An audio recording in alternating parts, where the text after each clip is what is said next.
สบายดีพี่น้องมาสุขุสุขคนเด้อจุบรถไงลูกจกรถจกลูกโอ้ยมันเห็นทางใหม่เลยบ้านทางใหม่ทางด่วนบ่โอ้แล้วที่สำคัญทางเงินกาลงเก็บเงินบ่เก็บเงินแหละเสียเงินนะเนาะบ่ได้ทำใจเสียเงินอะไรครับผู้ใหญ่เสียเงินรักว่าแล้วผมรถจกออโต้สินี่พี่น้องพาเดินทางเข้าสวรรค์เด้อพี่น้องมื้อนี้สิกลับออกมาจากโมงยังบ่ฮู้พี่น้องเบิ่งตัวจริงก่อนไม่จีดก็ว่าเข้าสวรรค์ซื้อกับคุณน้ำแจ่วมาให้แม่กินแน่ซื้อกับคุณน้ำแจ่ว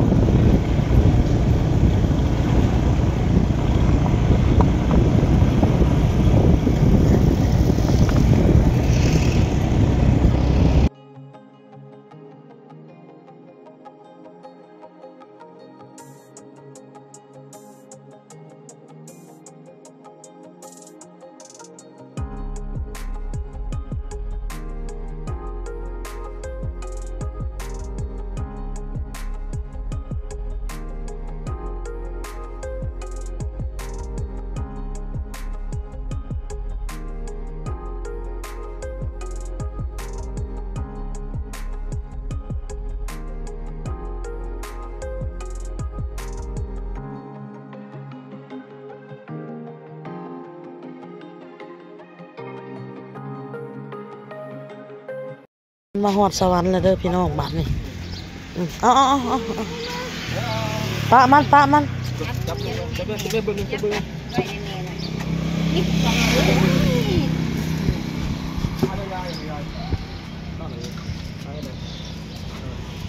บางน้อยซื้อบางคลามพี่น้อยอันน่ะฝากให้แม่จีเอาขาวน้ำเลยบ้างเท่าไรนะ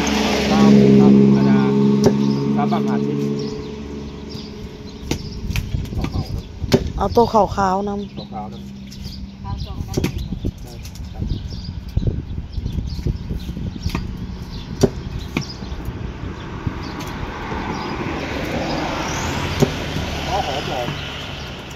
ต่อยกันเลย2 เสาเลยต่อยกันเลยนั่งถ่ายเนี่ยพี่น้องนั่นเราเห็นตะเสพบางเขาล้ามเสพเมืองสวรรณเขตให้เราผ่าให้เราผ่าให้ก่อนบอกกินย่านอะไรกันเลย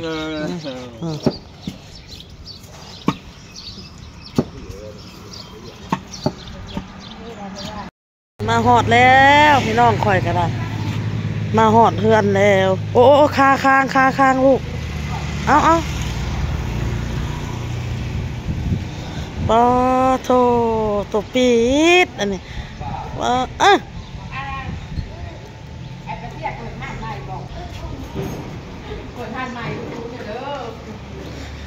ป้าเปิดห้านขายข้าวเปียกมื้อนี้ก็เลยพากันเข้ามาอุดหนุนเราพี่น้อย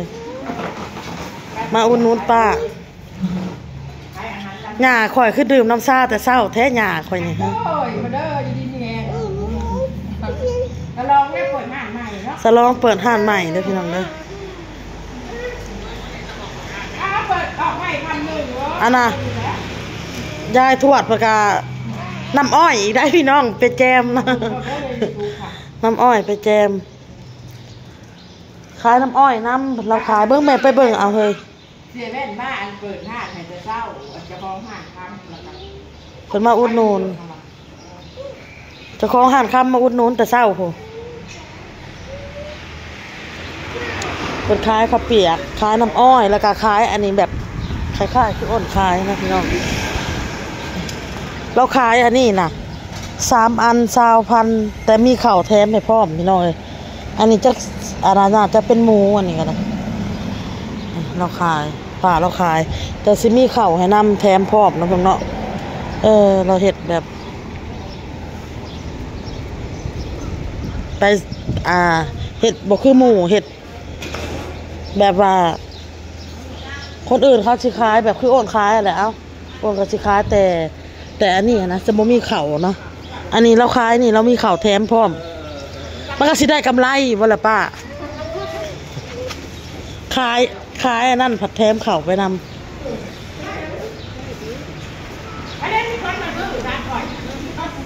เอาลูกค้าเนาะแม่นแหละเอาลูกค้าเปิดห้านใหม่ได้พี่น้องเลยเอาน้ำอ้อยนี่เด้อน้ำอ้อยนี่น้ำอ้อยน้ำจอกหนึ่งอุดหนุนเราพี่น้อยน้ำอ้อยป้าลูกค้าข้าวเปียกฝากอุดหนุนหน่อยเด้อพี่น้องเด้อฝากอุดหนุนแน่ข้าวเปียกค้าจะข้าวเปียกเพิ่มบ่มีติแม่มีแต่ตำมะฮุ่งเพิ่นมีป้ายเด้เพิ่นมีป้ายพี่น้องนี่ข้าวเปียก20,000นี่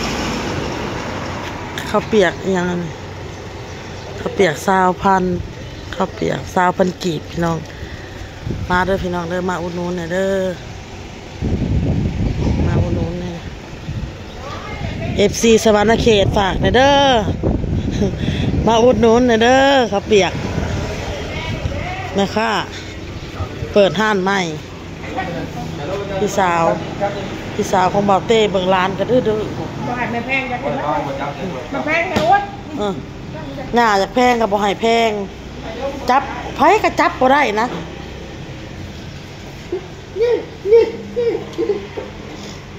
แกน้องหลายคนใจอยากปล่อยกัน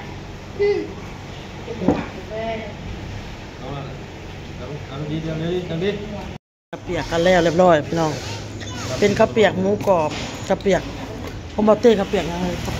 ข้าวเปียกหมูกรอบกับหมูต้มแล้วใส่ไหนเอาโต้สำหรับเป็นนั่นนะ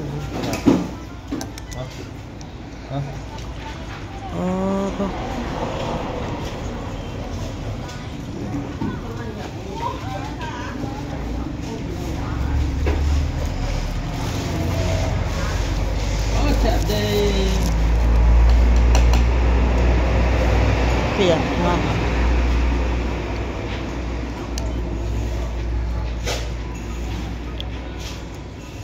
สบายดีพี่น้องสบายดี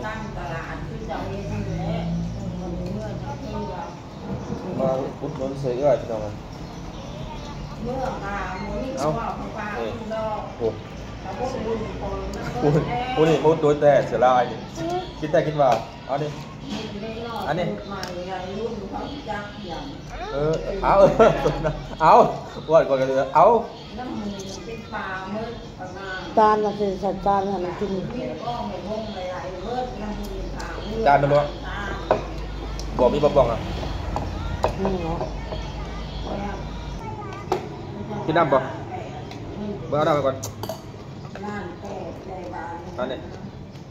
คุณทำผู้ตายโดนคุณทำผู้ตายนี่มึงนี่อันนี้อะไรวะมึงจะทำลูกก่อนคิดดูนะ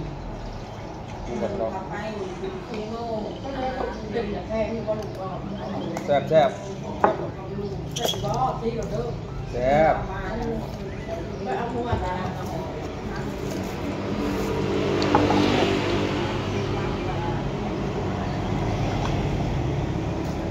ปลามัน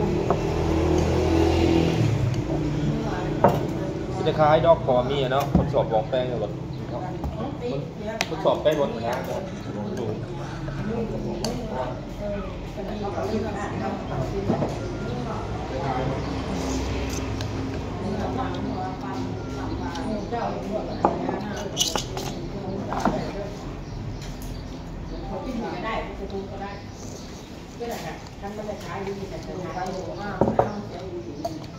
สี่ดอกที่บอกดอกเอาสั่งกินนะแล้วไปเอาดอกคอนเจ้าอันต้นอย่างเลิกการมันจะแบบรู้มาแล้วบอกเป็นสีขาวมากมาเปียกรู้บอกด้วยจะช่วย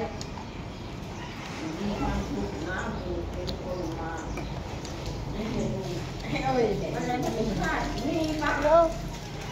เพราะว่าแม่ก็มองอ่านรักสายตาไปบอก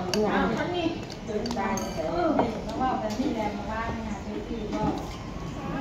เราอ่าน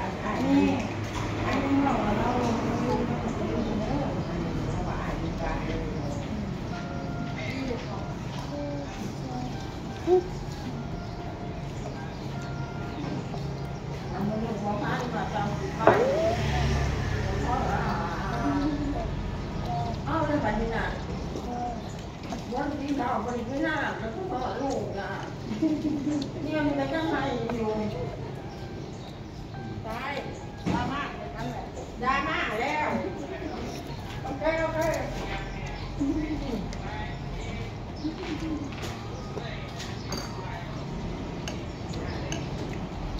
อยากจะลืมแม่แล้วอยากจะลืมแม่โต้เป็นยังโต้ กินเป๊กไปกินเป๊ก มันเป็นที่อะไรบอกไหนมาลูก เนาะนั่นแหละ กินเป๊ก โอ้ยแต่นั่นน้ำมันหมดแล้วเนาะใช่เลยมาหาน้ำมาเลยมาไม่บ้าที่ไม่ใส่แบบผิดไอ้โอ้ตาย เพื่อลูกเนื้อโตกินมดแล้วพอได้คีบใส่น้ำอ้อยอะไร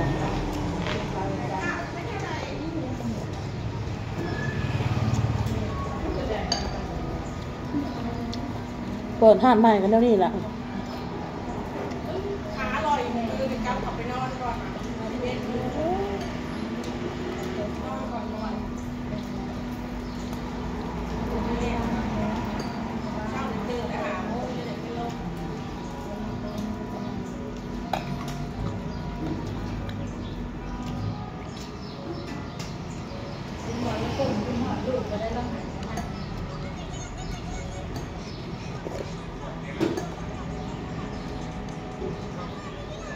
ตอนนี้ลงกันเลยลง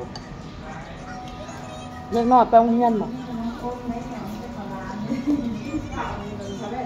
อันนี้ปลาตะโพนั่นแบบเนาะปลาตะโพนั่นเลยเราก็เลยแม่นี่แหละก็ไปสั่งเลยคอยเขาเป็นทำเป็นกระตุ้นก็ได้หรอป้าเนี่ยดีกว่านั้นยังไงก็เผาก็จอดให้จอดให้จากเผาเดี๋ยวทางเราเด็กป้าไม่ได้เลยป้าย ากุซ่าแกงยากุซ่า สนุกมาก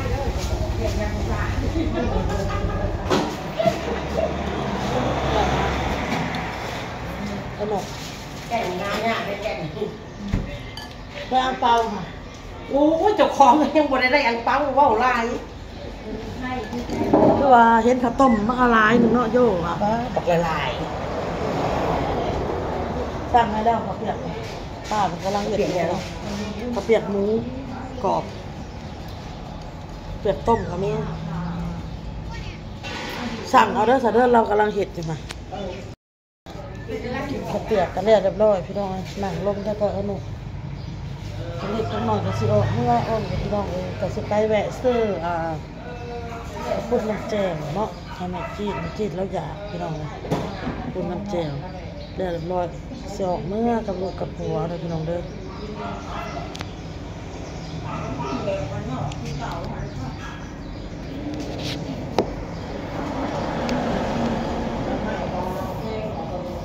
พากันนั่งร่วมกันเว้ากันพี่น้องจักหน่อยก่อนเพราะว่าปกติเราสิไปย่ำปู่อยู่บ้านกุดแค่เนี่ยทางเซโนเฮาพุ่นล่ะป้าเพิ่นยังไปตลาดอยู่ไปซื้อของอยู่ของกินนี่แหละเพิ่นจะเอาไปฝากมาพี่น้องเนาะก็เลยรอแล้วก็สิพากันออกเมื่อ